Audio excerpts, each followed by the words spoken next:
Ó, na hora eu me surpreendi. Saí dali já falando, já fui ministrado pela fé já.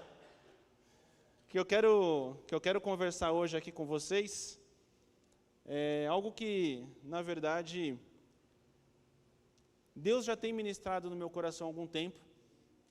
E eu não sei não sei quem sabe. Vocês sabem que eu cresci na igreja. Minha mãe se converteu quando eu tinha 3 meses. Então, minha vida inteira foi dentro da igreja. Eu lembro que quando eu era mais novo, eu ouvia alguns testemunhos das pessoas falando assim, eu fecho o olho, eu falo com Deus. E eu falava, eu falo com Ele desde pequeno. Nossa, eu senti uma transformação de Deus na minha vida e é que nem o Felipe fala, um testemunho meio chato, porque eu olhava e falava, não sei o que transformou. Normalmente eu brinco, que eu falo que eu só vivi no mundo 3 meses da minha vida, né? Depois eu estava na igreja já. Então, e eu cresci com isso. E é interessante que, uma vez eu ouvi um antigo pastor Edson, pastor que foi pastor quando eu era pequeno na igreja, ele falava que quem cresce na igreja normalmente não lembra, ou não sabe, quando entregou a vida. Eu mesmo entreguei a vida a Cristo, acho que umas 35 vezes quando eu era pequeno. Falava, eu levantava a mão, não sabia o que era. Então, para mim, era muito comum essa questão da relação que as pessoas, quando se convertem, têm com Deus. Eu cresci, orar antes da comida, eu orava, minha mãe orava comigo antes de dormir. Então, para mim, era meio que comum. Só que durante a vida, a gente tem alguns traumas, a gente tem algumas situações que a vida traz para a gente. E a gente muitas vezes reflete isso nas nossas relações. E eu tive um trauma que eu refleti isso em Deus. Quando eu era pequeno, numa determinada situação, eu lembro muito nitidamente que eu falei para minha mãe, indo dormir, mãe, vou orar para Deus me curar quando eu acordar. Como toda mãe, como eu se faria hoje, se o Ben ou o Joaquim falasse, vamos filho, vamos orar por isso. E eu lembro que eu orei, e é interessante, porque é a primeira oração que eu lembro. Eu devo ter feito várias outras, mas é a primeira. Se eu for puxando ali o fio, é a primeira oração que eu lembro.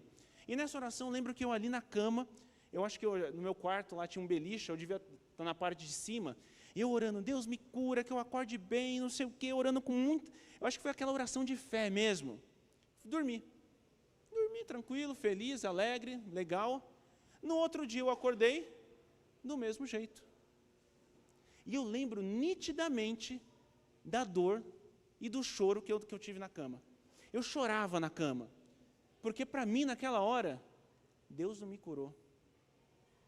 E aquilo me doeu. E é interessante que aí, com o tempo depois, você entende que essa primeira experiência que eu, como pequeno, tive com Deus, refletiu em toda a minha vida com Ele. Eu acreditava num Deus que era um Deus que fazia o quê? Eu vou pedir. Se Ele vai dar, não sei. Então, às vezes eu pedia, às vezes não. E quando eu pedia, eu nem acreditava que ia acontecer. Porque lá atrás não aconteceu. Eu cria num Deus que, na verdade, isso eu já falei aqui algumas vezes, que estava muito mais preocupado em me punir quando eu errasse, do que em me amar. Mas Cauê, você cresceu na igreja, você ouvia a história de Jesus crucificado, você ouvia as histórias de Jesus. Para mim eram histórias incríveis, só que elas não vinham para o meu coração. E eu cresci com isso. E aí, quando hoje, mais velho, eu lembro das minhas dificuldades em devocional, eu não conseguia fazer devocional. Por quê? Como é que eu vou ter relação com alguém que eu acho que não vai me dar o que quer e, na verdade, ele está querendo me punir? Que Deus é esse que eu conhecia? E muitas vezes, na nossa vida, a gente tem essas dores, esses traumas, a oração não respondida, a dor, e a gente reflete isso para Deus. Só que um dia, Deus falou muito forte comigo sobre uma coisa que, para mim, eu nunca tinha ouvido falar, da forma como eu ouvi. duas coisas chamadas misericórdia e graça. E quando eu entendi isso, se você me perguntasse hoje, Cauê, quando você se converteu? Quando você entendeu Jesus? Quando você entendeu o Evangelho? Foi nesse dia, sentado no quarto, colocando o Benjamin para dormir, que eu entendi de fato. E eu entendi que toda essa experiência que eu tinha com Deus foi por conta de um trauma. Esse não era o Deus verdadeiro. E é interessante que durante todo esse tempo tinha uma passagem que eu achava incrível na Bíblia. Uma história de Jesus que eu achava impressionante. Mas eu não entendia ela na profundidade. E é sobre ela que eu quero falar hoje. João 8, versículo do 1 ao 11, uma história assim, se você tem mais de 2 meses na igreja, você deve já conhecer ela, já, porque é uma história muito, muito conhecida. João 8, do versículo 1 ao versículo 11. Deixa eu só arrumar aqui para não cair as coisas aqui. Lá diz assim: Jesus, porém, foi para o Monte das Oliveiras. Ao amanhecer, ele apareceu novamente no templo, onde todo o povo se reuniu ao seu redor. E ele se assentou para ensiná-lo. Os mestres da lei e os fariseus trouxeram-lhe uma mulher, surpreendida em adultério. Fizeram-na ficar de pé diante de todos e disseram a Jesus: Mestre, essa mulher foi surpreendida em ato de adultério. Na lei, Moisés nos ordena apedrejar tais mulheres. E o Senhor, que diz? Eles estavam usando essa pergunta como uma armadilha, a fim de terem uma base de acusá-lo. Dá um pausa aqui, rapidinho. O que eles estavam querendo fazer aqui? Se Jesus falasse, apedreja essa mulher, os discípulos iam falar, mas você prega amor, mas você prega... Como assim? E se Jesus falasse, não apedreja essa mulher, eles iam já prender Jesus, porque ele está indo contra a lei. Então eles colocaram Jesus no canto ali e falaram, e agora? Como é que ele responde isso? Continuando aqui no 6, parte B. Mas Jesus inclinou-se e começou a escrever no chão com o dedo. Visto que continuavam a interrogá-lo, ele se levantou e lhes disse: Se algum de vocês estiver sem pecado, seja o primeiro a tirar a pedra nela. Inclinou-se novamente e continuou escrevendo no chão. Os que ouviram foram saindo, um de cada vez. Começando pelos mais velhos, Jesus ficou só, com a mulher em pé diante dele. Então Jesus pôs-se de pé e perguntou-lhe: Mulher, onde estão eles? Ninguém a condenou? Ninguém, Senhor, ela disse. Declarou Jesus: Eu também não a condeno. Vá agora e abandone a sua vida de pecado. Quando eu li essa história, eu achava essa história incrível. Eu falava, cara, Jesus é gênio. Gênio. Ele não falou, taca a pedra. Ele não virou, tira a lei. Ele simplesmente virou e falou, vai. Quem é o primeiro aí? Joga a pedra. E o que eu acho mais legal dessa história, imagina a cena. Aquele monte de gente ali acusando ele, a moça ali de pé, todo mundo falando, a primeira coisa que Jesus faz é rabiscar no chão. Está tranquilo. Está sendo acusado, está sendo pressionado, a galera quer pegar ele no... Ele abaixa, começa a escrever no chão e simplesmente fala, quem não tem pecado que atira. Ninguém atirou? Vai embora. Eu encarava essa história de uma forma muito legal. E falava, cara, Jesus é gênio. Só que essa história, na sua essência, tem algo muito mais incrível do que só a sagacidade de Jesus de sair de uma situação difícil. Essa história tem a misericórdia e a graça de Cristo. Mas antes de eu explicar para vocês aonde isso entra nessa história, eu vou fazer uma pergunta antes. Você sabe o que é misericórdia? Você sabe de fato o que é graça? Acho que vale a pena a gente entender isso antes, para a gente conseguir explorar um pouco melhor aonde isso se encontra em João 8. Primeiro ponto, eu acho que está me dando umas microfonia, mano, aqui no retorno, hein? Desculpa, coisa chata de técnico de som, perdão. O que é misericórdia? A misericórdia é não receber o castigo que você merece. Um exemplo claro, e quando eu estava escrevendo, pensei logo nesse exemplo. Virei e falei assim, imagina que eu estou com o Joaquim ou o Benjamin na ReHap. A pior coisa para um pai é levar a criança, o Alex até riu aqui, você já sabe, né? Levar a criança na ReHap, você sabe que você tem que estar com fé, você tem que estar com o emocional muito bem resolvido nessa situação, porque... Hã? Não, o cartão black aí já era, aí foi embora. Não, aí já era. A pessoa que faz isso, eu bato o palmo, porque é corajoso. Porque a gente sabe o que vai acontecer lá dentro. Vai pedir 35 brinquedos, todos eles de uma vez, e quando você falar, pai, esqueci, filho, o cartão black em casa, sem limite, deixei. Provavelmente, se seu filho for inteligente, ele vai responder, faz o Pix, aí você tem que arranjar outra forma de sair. Mas, enfim, no resumo, a criança pode começar a fazer o quê? Espernear. Ah, nessa hora, a justiça de pai, eu vou ensinar uma coisa para esse menino.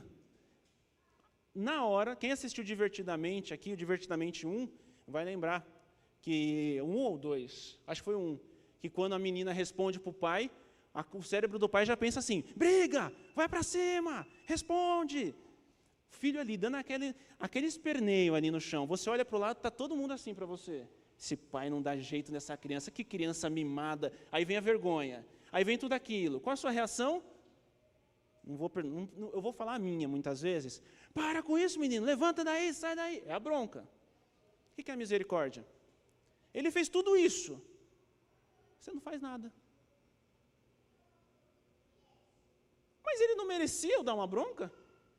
Ele não merecia, você vai ficar de castigo. Merece. Não estou dizendo que você não tem que fazer. Em alguns casos a gente precisa por educação. Mas nesse exemplo, o que é misericórdia? Ele fez tudo isso. Todo mundo está olhando para você. E você vira e fala assim, tá bom, levanta. Você não faz nada. A misericórdia é você não receber o castigo que você, de fato, merece. E ele vai contra a nossa lógica. É a pessoa que matou alguém não ser presa. Não faz sentido. Não faz sentido. Não tem lógica isso. Só que quando a gente vê Lamentações 3, 22 e 23, passagem pouco conhecida na Bíblia. Lá diz o quê? Coloca aí, Luiz, por favor, Lamentações 3, 22 a 23. Para vocês acompanharem, para vocês entenderem onde eu quero chegar. Lá diz assim, obrigado, Luiz.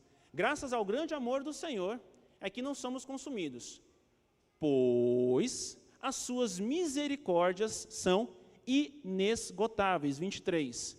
Renovam-se a cada manhã, grande é a sua fidelidade. Pela lei, todos nós mereceríamos morrer. Por quê? Porque nascemos no pecado. Não precisa levantar a mão, mas quem pecou aí na última semana? Não levanta a mão. Você merecia morrer. Você merecia morrer. Você não merecia nem estar aqui. Mas as misericórdias de Deus se renovam a cada manhã. Os coaches dizem, agradeça ao universo porque você acordou. Agradeça ao universo pelo sol que raia nessa manhã. Agradeça a Deus pela misericórdia. Porque se não fosse a misericórdia, você não ia ver céu, você não ia ver sol, você não ia ver nada. A misericórdia você não recebe aquilo que você merece de fato. Nós somos pecadores. Nós erramos sempre. Toda hora. Se a gente merecesse se a gente recebesse o que merece, a gente não estava aqui. Primeiro ponto, isso é misericórdia. O que é graça, então? O que é a graça? Graça é quando você recebe aquilo que não merecia. Espera aí, está ficando difícil agora. É o favor imerecido. Vamos ao exemplo do menino brigando aqui, do Joaquim ou do Ben dando chilique? Qual que é a misericórdia? Não falei nada. Não fiz nada. Ele deu chilique, eu fiquei quieto. Graça é o quê? Levanta. Vou te levar no Mac. Não faz sentido. Cara, você não dá bronca. E ainda leva o menino Mac, ele não merece isso daí. E ainda chega lá, dá um McLanche feliz, ainda com um brinquedinho ainda. Cara, não faz o menor sentido isso. Cara, como? É um assassino que entra, que deveria ser preso, não é? E ainda a família que sofreu, abraça aquele cara. Não, pera. Não, isso não tem sentido. Não, Cauê, misericórdia já não tinha sentido. Graça, então, muito menos. Como? Como não dar o que alguém merece e ainda assim abençoar, cuidar dessa... Não faz sentido. A gente cresce num conceito de uma palavra muito feia, eu acho essa palavra muito feia no português, meritocracia. O que é meritocracia? Você recebe aquilo que você merece. No trabalho é assim. No trabalho, quanto mais você trabalha, quanto melhor você trabalha, mais você vai crescendo. Teoricamente, né, seu chefe, né? Mas você vai crescendo. Quanto mais você faz, mais você cresce. A graça é completamente ao contrário. A graça você não merece nada. A misericórdia você não merece nada. O que nós fizemos para merecer o amor de Deus expresso em Cristo na cruz? O que a gente fez para merecer isso? Nada. Você fez alguma coisa para merecer o amor de Cristo na cruz por você? E nem se você quisesse fazer alguma coisa hoje. Nada se compara a esse amor expresso na cruz. Abram a Bíblia em Efésios 2.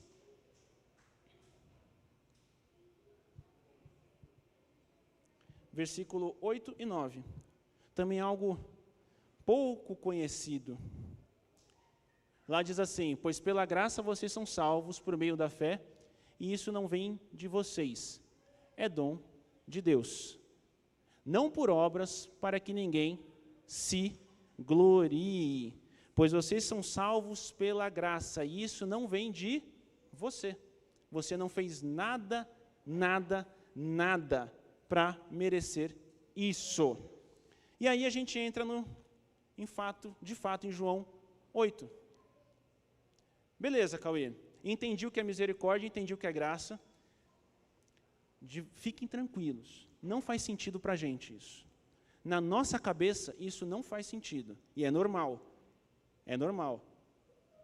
Mas aonde a gente encontra, então, a misericórdia e graça, quando a gente lê João 8, do 1 ao 11? E aí eu quero ler novamente João 8, do 1 ao 11 com vocês. Primeira parte, misericórdia, a gente encontra logo no início aqui. Jesus foi para o Monte das Oliveiras, desculpa ler mais uma vez, mas é que faz sentido. Ao amanhecer, ele apareceu novamente no templo, onde todo o povo se reuniu ao seu redor, e ele assentou-se para ensiná-los. Jesus estava lá no meio do templo, ensinando com um monte de fariseus, pessoal, mestres da lei, em volta.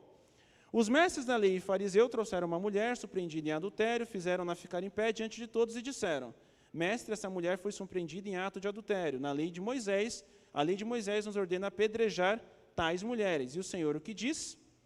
Eles estavam usando essa pergunta como armadilha.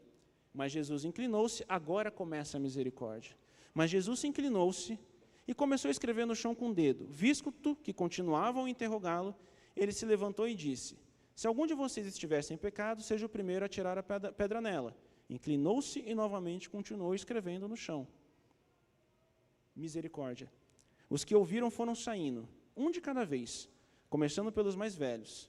Jesus ficou só com a mulher em pé diante dele. Então Jesus pôs-se de pé e perguntou-lhe: mulher, onde estão eles? Ninguém a condenou? A gente para aqui na parte A. Ninguém, Senhor, disse ela. Ela merecia ser apedrejada. Pela lei, alguém tinha que ter acertado uma pedra nela. O que Jesus fez? Ninguém te condenou? Ué, cadê as pedras? Cadê a pedra voando aqui? Misericórdia. Ela merecia uma pedrada. Mas nosso Deus é um Deus misericordioso. Nosso Deus é Deus misericordioso. E aí uma coisa que me chama muito a atenção nessa parte. O que Jesus fala? Aquele que tivesse em pecado, que atire a primeira pedra. Quem era o único ali que não tinha pecado? Ele poderia ter atirado a pedra. Se ele tivesse atirado, até estava certo. Pela lei, ele era o único que não tinha pecado. Mas não. Ninguém te condenou? Tá bom. E aí vem a graça. Ainda no versículo 11. Declarou Jesus: eu também não a condeno.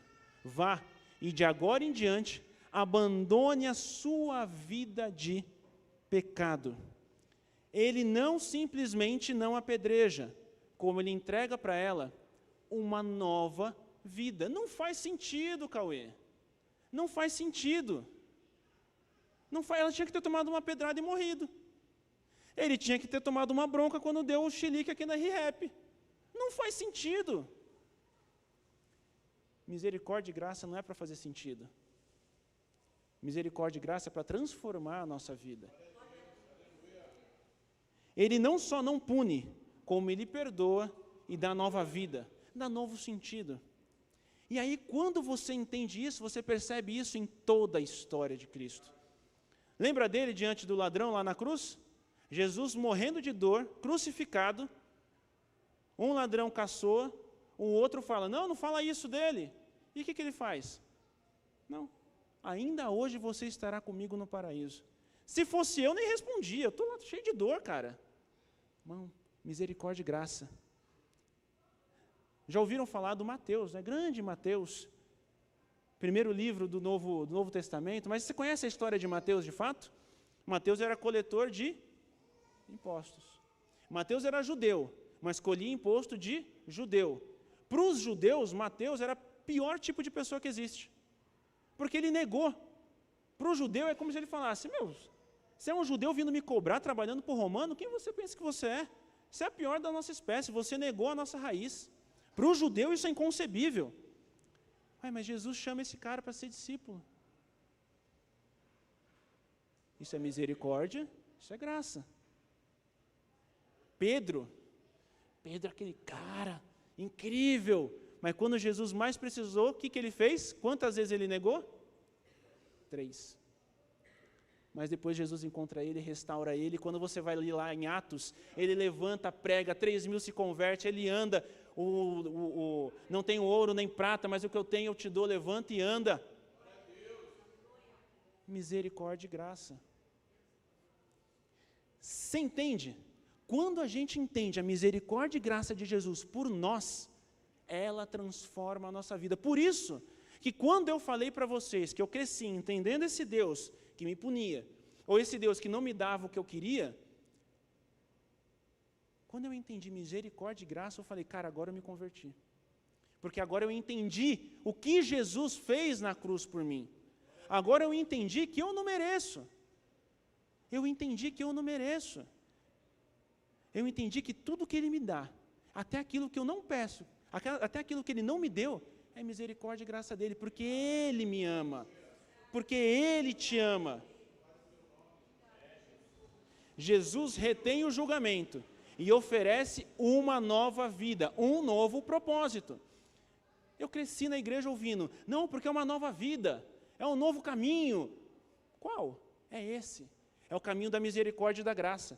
E quando a gente entende isso, a gente é misericordioso e gracioso com os outros. Quando a gente entende isso, a gente faz isso, exatamente isso, que não tem lógica, a gente faz. Uma vez eu ouvi uma história, lembrei dela agora, nem tinha notado aqui. Tem um grupo, teve uma época que eu me envolvi com uma galera de um grupo chamado Adonep, não sei se vocês conhecem, mas eu não lembro agora exatamente o que significa a sigla, mas é tipo a Associação dos Homens de Negócios do Reino de Deus. E me envolvi, e incrível, os caras assim, surreal. Qual que é a história do fundador da Adonep? Um empresário do Rio de Janeiro, com muito dinheiro, chegando em casa foi sequestrado. O sequestrador levou ele, tirou um monte de grana dele, da família, tal, ele foi liberto, o sequestrador foi preso. O que ele fez? Pouco tempo depois foi visitar o sequestrador na prisão. E aí na história conta que até o sequestrador ficou tipo, esse cara vai fazer alguma coisa comigo, esse cara é grande, esse cara é envolvido com política, vai me acabar com a minha vida aqui dentro. Esse cara chegou para o sequestrador e falou assim, eu te perdoo pelo que você fez. Oi? Eu te perdoo porque você não sabe o que está fazendo. Você está cego no pecado. Oi? Misericórdia. Aí vamos para a graça? Esse cara saiu da prisão, sequestrador. Para quem esse sequestrador trabalha hoje? Para esse cara. Olha a transformação. Olha esse exemplo sendo replicado. E esse grupo, eu não sei como é que ele está hoje, faz muito tempo que eu andava com eles. Mas esse grupo é um grupo que, tem um trabalho incrível de ajudar. É surreal. Tudo começa com uma história de misericórdia e graça. Esse Senhor, ele cara, ele simplesmente entendeu o que Jesus fez por ele, e ele faz isso pelos outros. É isso que transforma a nossa vida. Vamos voltar em Efésios 2.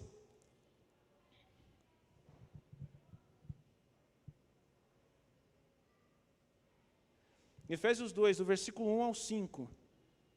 Paulo vai explicar exatamente isso. Vocês estavam mortos em suas transgressões e pecados, nos quais costumavam viver, quando seguiam a presente ordem desse mundo e o príncipe do poder do ar, o espírito que agora está atuando nos que vivem em desobediência. Versículo 3. Anteriormente, todos nós também vivíamos entre eles, satisfazendo as vontades da nossa carne, seguindo seus desejos e pensamentos. Ou seja, vivíamos numa vida destruída e de pecado. Até que, como os outros, éramos, por natureza, merecedores da ira. Merecedores da ira de Deus. Versículo 4. Todavia, Deus, que é rico em... Opa, o que é misericórdia? Vocês lembram?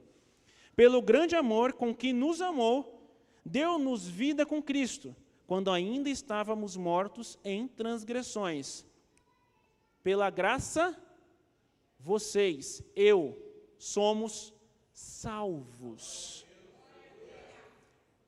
Ele não olha mais quem você é no passado. Ele está olhando você agora e você lá na frente. Anteriormente você estava morto nas transgressões. Anteriormente você estava morto no pecado. Anteriormente, você não pecava porque você queria, você pecava porque você estava cego. Você pecava porque você estava cego. Você estava cativo, escravo do pecado. Hoje Ele te liberta. Hoje Ele te liberta e te dá uma nova vida, desde que você entenda misericórdia e graça. E sabe o que é mais doido quando a gente lê aqui em Paulo? Versículo 4, em Efésios, né? Versículo 4 ainda, 2:4. Todavia Deus, que é rico em misericórdia, pelo seu grande amor com que nos amou, deu-nos vida em Cristo quando ainda estávamos mortos em transgressões. Ou seja, enquanto você ainda estava morto, longe de Deus, longe do amor dele, não entendendo o amor dele, e até mesmo falando mal dele, ele ainda assim morreu por você. Ele ainda assim entregou Cristo por você. Ainda assim, Ele te amou. Misericórdia e graça. Misericórdia e graça. Por mais que você negue, e por mais que você não entenda isso, por mais que as pessoas que estão ali na rua não entendam isso, elas ainda assim receberam misericórdia e graça, porque estão vivas. Qualquer um hoje que está respirando, é por misericórdia e graça de Deus. E isso transforma as nossas vidas. A mulher adúltera levantou e saiu como uma mulher amada. O Pedro que negou saiu como Pedro apóstolo. O Mateus, coletor de impostos, saiu como Mateus discípulo, que escreveu um livro contando as histórias que ele viu, o que ele viu de Jesus. O Cauê com medo do Deus que pune, agora é um Cauê que entende e vive misericórdia e graça de Deus. E isso transforma a nossa vida. E isso transforma-nos todos os dias. Isso nos liberta. Isso te liberta. E aí enquanto eu estava pensando no que eu queria trazer aqui hoje, eu confesso que vira e mexe me vem o seguinte pensamento: a misericórdia e graça não poderia te levar a pensar assim: já que Deus não me dá o que eu mereço, e também me dá mais misericórdia e graça, então eu estou tranquilo, posso pecar. Porque toda hora eu peço misericórdia, eu peço graça e está suave, estou de boa. Em Romanos 6, não precisa abrir, só vou citar, porque eu acho que aí entra numa outra linha aqui da pregação, mas Romanos 6, Paulo vai falar assim, a gente vai continuar pecando para que a graça aumente? A gente vai continuar pecando para que Deus se manifeste mais na nossa vida? A gente vai continuar pecando para que a gente sinta mais o amor de Deus? Cara, não. Se você está pensando isso, você ainda não entendeu misericórdia e graça. Quando a gente entende isso, você não peca porque você não pode. Você não peca porque você não quer. Vou te dar um exemplo.